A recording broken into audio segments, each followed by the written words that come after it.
বিসমিল্লাহির রহমানির রহিম। আসসালামু আলাইকুম। কেমন আছেন আপনারা? এখানে আমি বাজারের কেনা 2 কাপ শুকনা গুঁড়া নিয়েছি, চাউলের গুঁড়া। তার ভিতরে 1 চামচ লবণ দিয়ে দিলাম, ভালো করে মিক্স করে নেব। গুঁড়াটা বাজারের কেনা শুকনা গুঁড়া 2 কাপ নিয়েছি, ভালো করে মিক্স করে দিলাম। এখন আমি এর ভিতরে গরম পানি দিয়ে দেবো। প্রথমে 1 কাপ দিলাম, কারণ এটা শুকনা চাউলের গুঁড়া। গরম পানিটা যেন হাতে সয় এভাবে দিতে হবে, বেশি গরম দিয়েন না, তাহলে আবার চাউলের গুঁড়া সিদ্ধ হয়ে যাবে, পিঠা হবে না। যেন হাতে সয় এভাবে দিবেন। 1 কাপ দিয়ে দিয়েছি, আরও 1 কাপ লাগবে। এটা তো শুকনা গুঁড়া, তাই পানি তাড়াতাড়ি টেনে নেয়। আমি আস্তে আস্তে ভালো করে মিক্স করে নেব, যেন কোনো জায়গায় শুকনা না থাকে। আমি ভালো করে মিক্স করে মতে নিয়েছি 10 মিনিট। দেখেন, এরকম আপনারা মতে নেবেন, এই অবস্থায় মতবেন। এর ভিতরে আর পানি দিবেন না, মতে রেস্টে রেখে দেবেন কমপক্ষে আধা ঘন্টা। আমি 1 ঘন্টা রাখবো।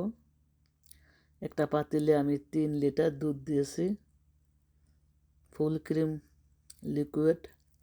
তার ভিতর দিয়ে দিলাম 1/2 কাপ গুঁড়া দুধ, নিডো ব্র্যান্ডের। দুধটা একটু গরম আছে, তাই নাড়া দিলে দেখেন গুঁড়া দুধটা গলে গেল, কোনো দলা পাকাইল না। আর দিয়ে দেবো 1 চিমটে এলাচের গুঁড়া। এছাড়া আর কিছুই দেবো না দুধের ভিতরে। দারচিনি, তারপরে লং, তারপরে তেজপাতা, কিছুই দেবো না। দেখেন 1 ঘন্টা পরে আমি ফিরে এসেছি। ফিরে এসে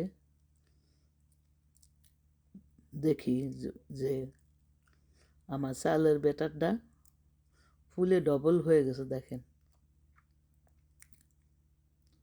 এখন এটারে আপনারা আবারও হাত দিয়ে অনেক মথবেন বা ছানবেন, যাইটাই বলেন। আর যার বাড়ি ব্লেন্ডার আছে ব্লেন্ডার করবেন, যার নাই সে হাত দিয়ে ভালোভাবে মথতে হবে, কিন্তু আগে পানি দিবেন না। আমিও এটা ব্লেন্ডার করব, কিন্তু পানি দেব না। পানি ছাড়াই যে অবস্থা আছে ওই অবস্থায় ব্লেন্ডার করব।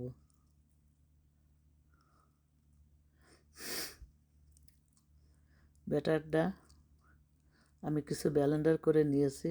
ওই যে দেখেন, আবারও ব্লেন্ডার করে ঢেলে দিচ্ছি। দেখেন কেমন তারের মতন পড়ছে, লিকুইডভাবে। এরকম হতে হবে ব্যাটারটা। আপনারা হাত দা ছানলেও এরকম হবে, আরও ভালো হবে। আমি এখন ব্লেন্ডারটা ধুয়ে একটু পানি দিয়ে দিলাম। পানি এতে বেশি লাগবে। আপনারা যখন চিতই পিঠা বানাবেন একটা করে, তখন ব্যাটারটা একটু ঘন থাকবে। আর যদি ছাঁচের ভিতরে পিঠা বানান, তাহলে ব্যাটারটা পাতলা করতে হবে। আমি আজকে যেরকম করবো সেরকমভাবে করবেন। আমি এখন 1 চামচ বেকিং পাউডার দিয়ে দেবো ব্যাটারের ভিতরে চাউলের। আপনারা যদি দিতে চান দিতে পারেন, না দিলে নাই। আমার তো শুকনা চাউলের গুঁড়া, তাই দিচ্ছি। আর যাদের ভিজা চাউলের গুঁড়া, তাদের না দিলেও চলবে। দেশের মানুষের দেওয়ার দরকার নাই। দেখেন ব্যাটারটা এইরকম ঘনত্ব থাকবে, একবারও পাতলা না আর একবারও ঘন না। এই অবস্থা থাকবে ব্যাটারটা, ঘনত্বটা। আমি অ্যাপি প্যানে অফ ক্যামেরায় পিঠা দিয়েছিলাম, দেখেন, আপনাদের দেখাই নেই। ট্রাই করার জন্য যে কেমন হয়। না, মাশাআল্লাহ অনেক সুন্দর হয়েছে। দেখেন নিচটাও পুড়ে নাই, অনেক সুন্দর হয়েছে, ফুলকো ফুলকো সুন্দর হয়েছে। এগুলাই দুধে ভিজাবো, আর অ্যাপি প্যানেই সম্পূর্ণ পিঠাগুলা তৈরি করব। তৈরি করে দুধে ভিজাবো, পিচ্ছি পিচ্ছি, টুম্পা টুম্পা।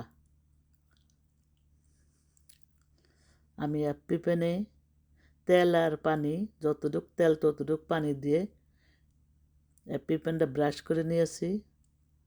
আর মেজারমেন্ট কাপে আমি চাউলের ব্যাটার নিয়ে অ্যাপি প্যানে দিয়ে দিচ্ছি। এটা দিতে সুবিধা, মানুষ আস্তে আস্তে শিখে, একদিনে কেউ শিখতে পারে না। এই যে আজকে শিখলাম, আর কষ্ট হবে না। এখন ঢেকে দেব, ঢাকনাটা 3 মিনিট পরে খুলবো। এর আগে আর উঁচা করব না। আলহামদুলিল্লাহ 3 মিনিটের ভিতরেই আমার পিঠাগুলা সুন্দরভাবে ফুলে উঠবে। 3 মিনিট হয়ে গেছে, এখন খুলে ফেলছি। দেখেন দেখেন পিঠাগুলা আপনার দিকে তাকিয়ে আছে, ফুলে ফুলে গাল ফুলিয়ে আছে। দেখেন প্রতিটা পিঠাই কত ভালো লাগছে। যদি পিঠা ফুলে, পিঠা পারফেক্ট হয়, তখন খুব ভালো লাগে। আগের পিঠাগুলা দুধে ভিজিয়ে রেখেছিলাম দেখেন, আর এখনও এই পিঠাগুলা আমি একটা কাঠি দিয়ে দুধে ভিজিয়ে দিচ্ছি। এখানে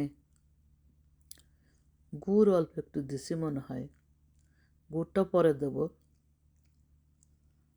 পিঠাগুলো দেওয়ার পরে গুড় দেব।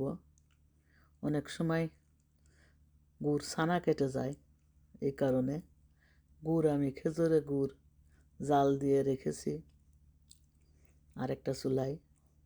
এখন পিঠাগুলো নাড়া দিয়ে দিলাম। দেখেন কত সুন্দর ফুলে উঠেছে। আমার সব পিঠাগুলা বানানো হয়ে গেছে। দেখেন মাশাআল্লাহ, দেখতে কত সুন্দর।